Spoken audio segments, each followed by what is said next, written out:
A 2011 report estimates that 500,000 to 8 million people died during the Cultural Revolution. In 1921, Chinese radicals began to form a vision for the country based on the tenets of Marxism and Leninism. They resisted and, to some extent, even hated the ideals of capitalism and liberalism of the Allies. Their solution ended up being the founding of the Chinese Communist Party, or the CPC. Part of the change they enacted was a shift in language, using less formal and more colloquial speech to make the ideas more accessible to the people. With this new cultural and ideological shift, the youth of China began to take a more prominent role in shaping the nation's future. Around 1945, a new position was created within the CPC, the chairman of the Communist Central Committee. Mao was given the title, as he had already been the chairman of the Politburo, the executive committee that determined the direction the government and country would take. After the Second World War, the CPC defeated the Kuomintang in 1949. Mao declared the new government the People's Republic of China on October 1, 1949. Mao's implementation of the Five-Year Plan and the Great Leap Forward would set the stage for the Cultural Revolution. However, looking at the global and local events that shaped Chinese political thought in the post-World War II era is essential. The Soviet Union underwent a couple of years of uncertainty following Stalin's death on March 5, 1953. Nikita Khrushchev managed to survive under Stalin and thrived to the top spot after his death. Khrushchev was highly critical of Stalin's policies and abuse of power, a sentiment shared by Mao. Mao promised to let 100 flowers bloom, let 100 schools of thought contend. However, when the intellectuals began to question him, the reaction was quick, although he certainly should have expected it, considering how much he had criticized Stalin. It is unknown whether he felt that they had portrayed his intentions of trying to give them a voice, or if he had always planned to use the speech to weed out as many dissenters as possible. By 1957, Mao had largely removed anyone who opposed his vision of a communist China. The economy had been struggling for 2 war-torn decades, so Mao began the Five-Year Plan in 1953. The plan was supposed to end in 1957, but Chinese officials realized that it would not work. To succeed in their vision for China, the government realized they needed to have a much larger scale of national industrialization. Over 3 years, from 1958 to 1961, Mao and the Chinese government forced millions of people who had lived on farms into communes in what is known as the Great Leap Forward. The leap was an economic and social movement to transform China into a communist society by moving away from an agrarian economy.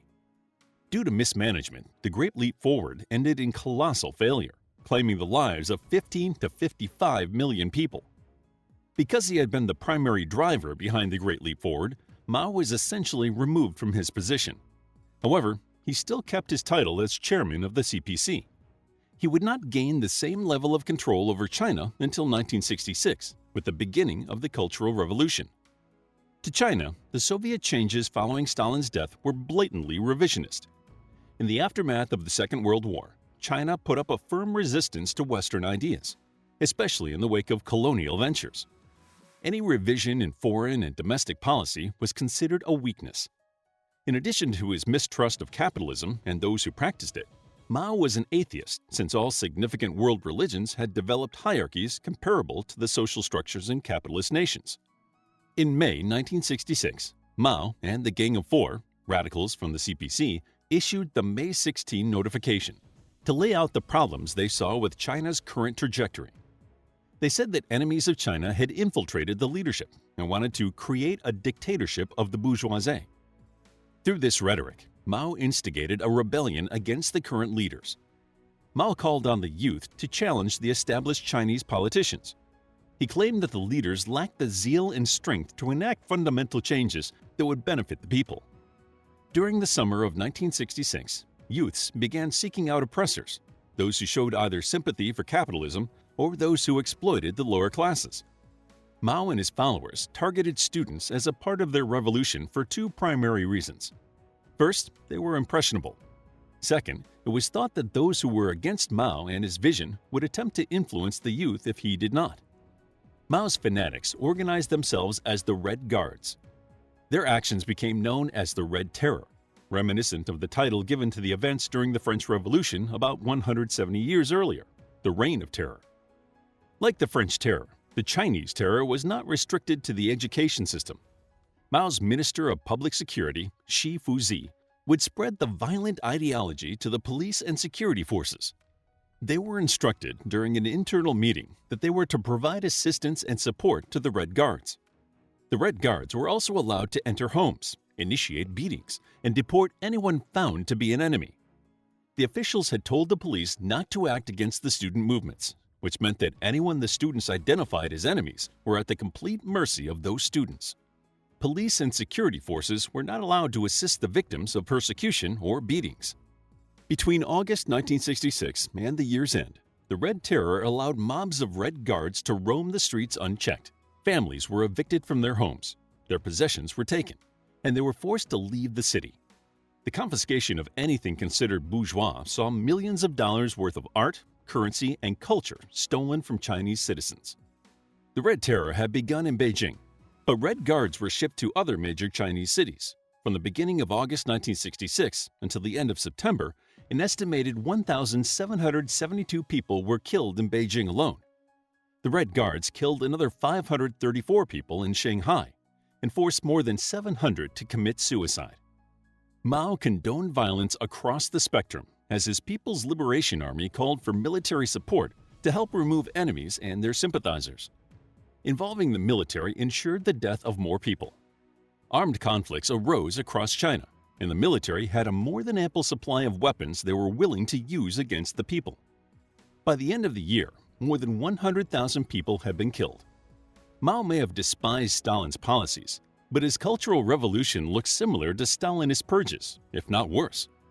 In July 1967, the potential problems posed by the Red Guards came to the forefront in the Wuhan province.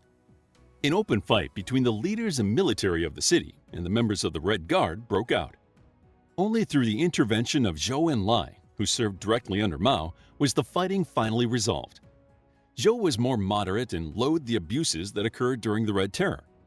Known as the July 20 incident in China and the Wuhan incident in the West, the events of July 20, 1967 showed just how divisive the Red Guard had become. By the end of 1968, it was clear that there were too few controls against the violence of the Red Guards. Fearing the economic downturn would worsen, the government initiated a new policy called the Down to the Countryside movement. It was a disguise to re-educate the students and workers who had stopped listening to them. Ultimately, they were successful as the violence and chaos of the Red Guard died. The Chinese economy suffered throughout the Cultural Revolution. According to reports, the Industrial and Agricultural Index dropped nearly 10% between 1966 and 1967, the first year of the revolution. It went down another 4.2% over the next year. These losses did not include the destruction wrought by the Red Guards, only the financial losses stemming from the government's destructive policies and lack of control over the economy. Between 1965 and 1969, the Soviet forces along the Chinese border swelled from 13 to 21 divisions, posing a new military risk to the Chinese. In March 1969, the border clashes moved to a small island known as Zhenbao Island in China and Damansky Island in the Soviet Union. After demonizing capitalism and the U.S. for decades, Mao turned to them to form a tentative alliance. The U.S. jumped at the opportunity to drive a wedge between the Soviets and the Chinese. Another reason for this unlikely alliance was the fear of nuclear warfare. The Cuban Missile Crisis of 1962 was a tense moment in world history, but it never resulted in any actual fighting. The Zhenbao-Damansky Island incident was far more precarious since blood was shed and both sides had nuclear capabilities. The ideological sacrifice proved costly in the 1970s as civil tensions broke out again. In the early 1970s, Mao's health was declining and he was losing control of the party. As a result of the infighting, Mao turned to someone he had already persecuted and removed from power once, Deng Xiaoping. Since Mao's illness had worsened, Zhou Enlai, the premier who had served under Mao, had started to enjoy a renewed public interest. Between 1975 and 1976, the internal power struggles divided the CPC, and Mao let the sides continue their feuds. He probably knew that if they went after each other, they would not be able to attack him. In the wake of Zhou Enlai's death in 1976, large crowds emerged in Tiananmen Square. The Gang of Four tried to suppress them and, in doing so, added fuel to the fire. Mass protests broke out across China, and Den's public image was tarnished, forcing his exit from the party. On September 9, 1976, Mao Zedong died following a heart attack, and the Cultural Revolution reached its untimely conclusion. The ill will against Mao that had started following the Tiananmen Square incident was quashed following his death, and the people began to view him as a hero. The statistic of deaths due to the decade-long Cultural Revolution is unknown. With a weakened economy, a fractured CPC and government, and a people tired of years of violence, Mao's successors had a tall task ahead of them. The economy had been in trouble when the Cultural Revolution began. Following a decade of terror and financial neglect caused by the megalomania of a few officials at the top, China had a long road to recovery. Millions of people have been displaced, making recovery particularly difficult.